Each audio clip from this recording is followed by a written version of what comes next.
মুসলমান তৈরি হও, প্রস্তুত হও। ইনশাআল্লাহ আগামীর বাংলাদেশ হবে ইসলামের বাংলাদেশ। আমরা অনেক অনেক বরদাস্ত করেছি, আমরা অনেক ধৈর্য ধারণ করেছি। এখন সারা দুনিয়া জুড়ে ইসলামের বিজয়ের সময় এসেছে। পশ্চিমা সভ্যতার কাছে যারা হীনমন্য, যারা নিজেরা আত্মস্বীকৃত ভাবে যারা পরাজয় বরণ করে আছো, নিজেদেরকে পরাজিত শক্তি মনে করতেছো, যারা মনে করো আমেরিকার কাছে তোমরা মাথা বন্ধক রেখেছো, যারা মনে করো রাশিয়া অথবা চায়নার কাছে মাথা বন্ধক রেখেছো, যারা মনে করো ভারতের মতো উগ্রবাদী সুপার পাওয়ারের সামনে তোমরা মাথা বিক্রি করে দিয়েছো, তোমরা তোমাদের মাথা বিক্রি করে থাকো। আমরা মাথা বিক্রি করি নাই, আমাদের মাথা এক আল্লাহর সামনে নত হয়, আর কারো সামনে না।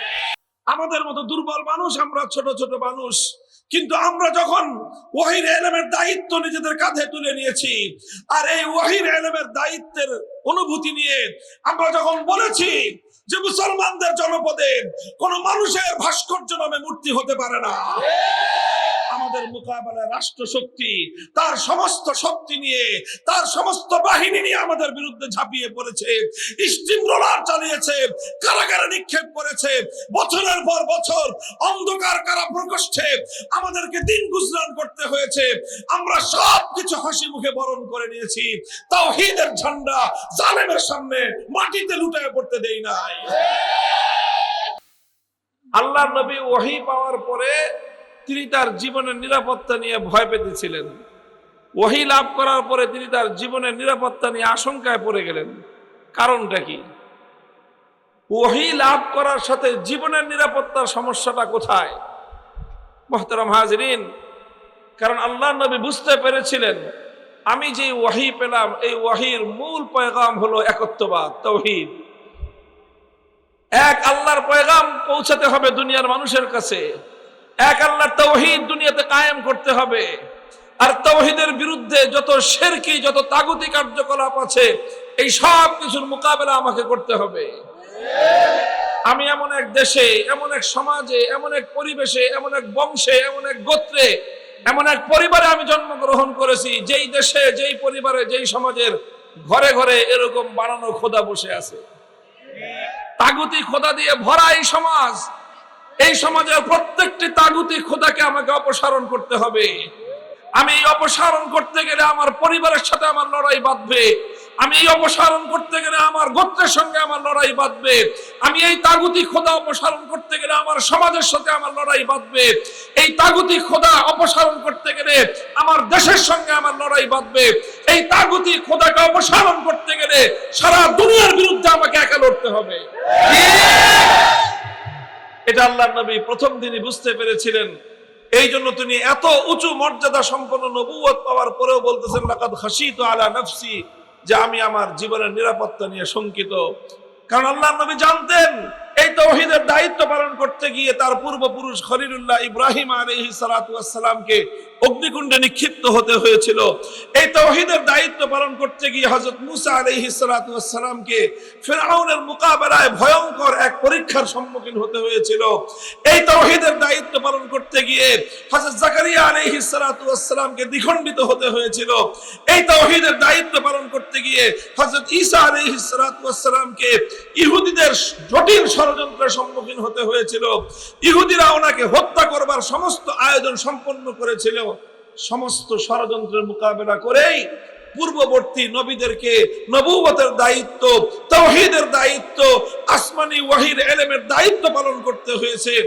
আর আমি তো সর্বশ্রেষ্ঠ নবুয়ত পেলাম, সুতরাং আমাকে অন্য সকল নবীদের চেয়েও দুনিয়ার সমস্ত তাগুতি এবং কুফরি শক্তির সবচেয়ে বেশি মোকাবেলা আমাকেই করতে হবে। এই জন্যই তিনি বলেছিলেন লাকাদ খাশিতু আলা নাফসি। এটা তো বুখারী শরীফের শুরুতেই আলোচনা রয়েছে।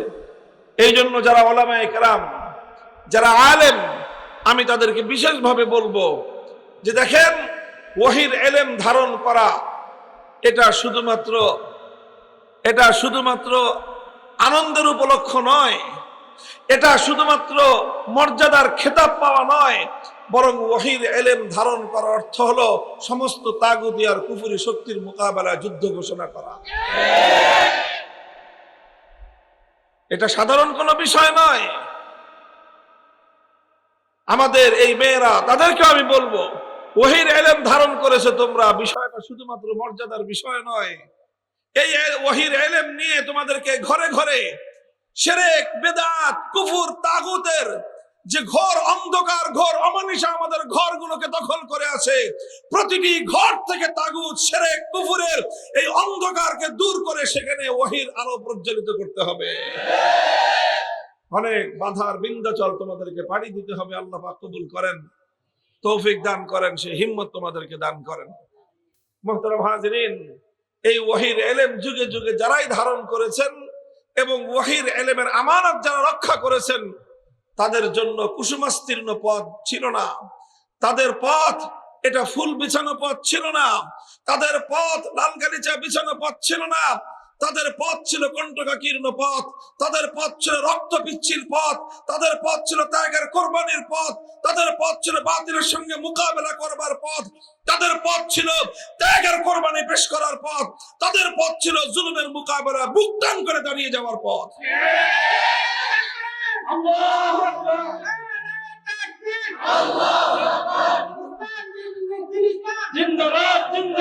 আপনারা দেখেন, সেই ইমাম আবু হানিফা রাহমাতুল্লাহি আলাইহি জালিমের মোকাবেলা করতে করতে বন্দী হয়েছেন কারাগারে। ওনাকে ষড়যন্ত্রমূলক বিষ প্রয়োগ করে শহীদ করা হয়েছে, ওনাকে শাহাদাত বরণ করতে হয়েছে। ইমামে মালিক রাহমাতুল্লাহি আলাইহি ওহীর ইলমের দায়িত্ব পালন করতে গিয়ে লাঞ্ছনা এবং অপমানের শিকার হতে হয়েছে। গাধার পিঠে আরোহণ করে ওনাকে বাড়া বাজারের মধ্যে ঘোরানো হয়েছে। ইমাম আহমদ ইবনে হাম্বল রাহমাতুল্লাহি আলাইহিকে বন্দী করে কারাগারের মধ্যে আটকে রেখে প্রতিদিন ব্যত্যাঘাত করে করে ওনার শরীর থেকে রক্ত ঝরানো হয়েছে। ইমামে বুখারী রাহমাতুল্লাহি আলাইহি সময়ের শাসকের সাথে টক্কর লেগেছে। সেই টক্কর তিনি দিয়েছেন, সময়ের শাসকের সঙ্গে লড়াই করে দেশ ছেড়েছেন, হিজরত করেছেন, সবকিছু ছেড়েছেন, কিন্তু আসমানি ওহীর ইলমকে, তার মর্যাদাকে ভুলুণ্ঠিত হতে দেন না। আস্তে আস্তে আমাদের যুগ পর্যন্ত আমরা দেখেছি শাইখুল হাদিস আল্লামা আজিজুল হক রাহমাতুল্লাহি আলাইহি, আল্লামা মুফতি ফজলুল হক আমিনী রাহমাতুল্লাহি আলাইহি, আল্লামা আহমদ শফি রাহমাতুল্লাহি আলাইহি, আল্লামা জুনায়েদ বাবুনগরী রাহমাতুল্লাহি আলাইহি, আমাদের সর্বশেষ পূর্বপুরুষরা পর্যন্ত যখনই তারা সত্যের কথা বলেছেন, ওহীর কথা বলেছেন, কোরআনের কথা বলেছেন, সুন্নাহর কথা বলেছেন, তখনই তাগুত এবং শিরকের পক্ষপাতী যারা, তাদের গায়ের মধ্যে আগুন ধরে গিয়েছে। মোকাবেলা হয়েছে, লড়াই হয়েছে। আমাদের পূর্বপুরুষরা জিন্দানখানা নিক্ষিপ্ত হয়েছেন, কিন্তু বাতিলের সামনে মাথা নোয়ান নাই।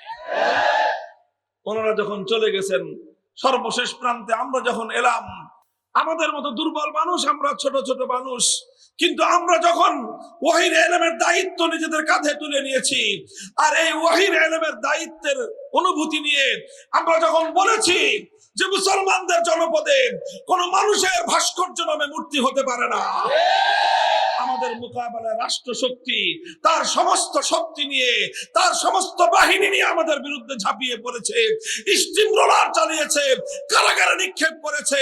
বছরের পর বছর অন্ধকার কারা প্রকোষ্ঠে আমাদেরকে দিন গুজরান করতে হয়েছে। আমরা সবকিছু হাসি মুখে বরণ করে নিয়েছি, তাওহীদের ঝান্ডা জালেমের সামনে মাটিতে লুটিয়ে পড়তে দেই নাই।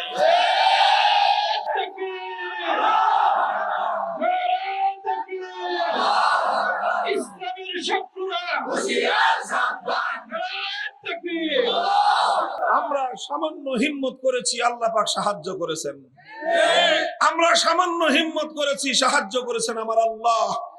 আল্লাহর পক্ষ থেকে সাহায্য এসেছে। কুদরত যখন সাহায্য করেছেন, আল্লাহর সাহায্য যখন জমিনে নেমে এসেছে, 16 বছরের ফ্যাসিবাদী, স্বৈরাচারী, ভিনদেশী, কৃতদাসী, পাহাড়ের মতো জগদ্দল পাথরের মতো চেপে বসা তাগুত এবং শিরকের লেসপেন্সার এই জমিনে সমস্ত বাংলাদেশের মাটিটাকে যারা এভাবে মূর্তি দিয়ে ভরে ফেলতে চেয়েছিল, আল্লাহ পাক তাদেরকে এমন ভাবে উৎখাত করেছেন, বাংলার মাটিতে 1 ইঞ্চি জমি তাদের কপালে জুটে গেল। আপনি হিম্মত করেন,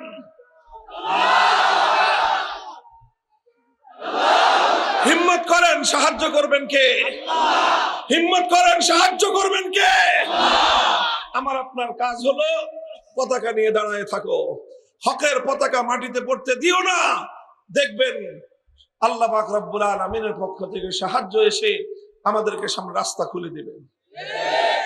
আমরা এই পরিবর্তিত পরিস্থিতিতে আমরা আমাদের বাংলার গ্রাম অঞ্চল, গ্রামগঞ্জ, পাড়া মহল্লা, প্রতিটি প্রত্যন্ত অঞ্চলের প্রতিটি মুসলমানের কাছে পয়গাম পৌঁছে দিতে চাই। মুসলমান তৈরি হও, প্রস্তুত হও, ইনশাআল্লাহ আগামীর বাংলাদেশ হবে ইসলামের বাংলাদেশ। আমরা অনেক অনেক বরদাস্ত করেছি, আমরা অনেক ধৈর্য ধারণ করেছি। এখন সারা দুনিয়া জুড়ে ইসলামের বিজয়ের সময় এসেছে। পশ্চিমা সভ্যতার কাছে যারা হীনমন্য, যারা নিজেরা আত্মস্বীকৃত ভাবে যারা পরাজয় বরণ করে আছো, নিজেদেরকে পরাজিত শক্তি মনে করতেছো, যারা মনে করো আমেরিকার কাছে তোমরা মাথা বন্ধক রেখেছো, যারা মনে করো রাশিয়া অথবা চায়নার কাছে মাথা বন্ধক রেখেছো, যারা মনে করো ভারতের মতো উগ্রবাদী সুপার পাওয়ারের সামনে তোমরা মাথা বিক্রি করে দিয়েছো, তোমরা তোমাদের মাথা বিক্রি করে থাকো। আমরা মাথা বিক্রি করি নাই, আমাদের মাথা এক আল্লাহর সামনে নত হয়, আর কারো সামনে না।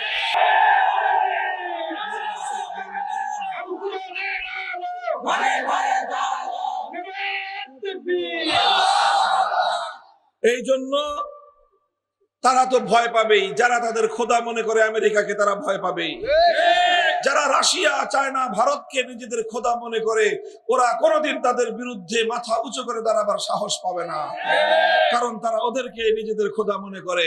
আর যারা আরশের মালিক রব্বুল আলামিনকে নিজেদের খোদা মনে করে, তারা রুশ, ভারত, চায়না, কাউকে তারা নিজেদের খোদা মনে করে না। আমরা তাদেরকে বলি, হিম্মত করো, বুক টান করে দাঁড়িয়ে যাও। জালিমের সঙ্গে, স্বৈরাচারের সঙ্গে, ফ্যাসিবাদের সঙ্গে, ইসলাম বিরোধী কোন অপশক্তির সঙ্গে আর আপোষ হবে না। আমাদের বাংলাদেশ, আগামীর বাংলাদেশ হবে ইসলামের বাংলাদেশ, খেলাফতের বাংলাদেশ।